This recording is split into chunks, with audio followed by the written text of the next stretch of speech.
Hi everybody, it's Gina Bell from East Coast Mummy, and I have the cutest and easiest Easter DIY for you today. To make this budget-friendly piece of Easter decor, you'll need a clipboard from the dollar store and some sort of flowers from the dollar store. I found these really cute white and pink paper flowers from my local Dollarama, and I cut the wires off the back and started to glue them on with hot glue. You can use anything, but I thought these paper flowers looked really high end and they're super, super cute.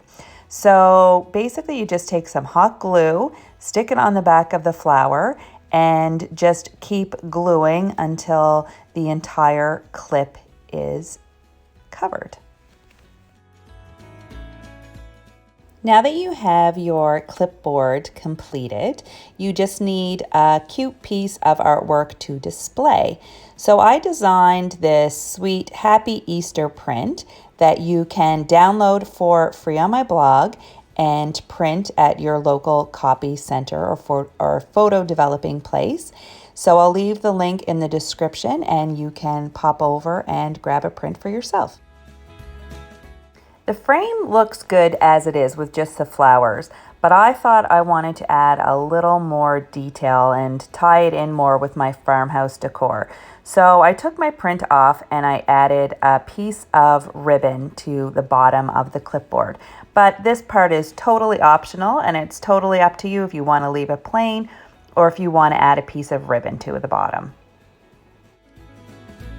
And here's what the project looks like when it's all finished. I have mine displayed with a pot of daffodils, and I think it looks really, really sweet. You could also just take the print and put it in a regular frame if that's the look that you're going for. If you enjoyed this video, please give it a thumbs up. Really helps my channel.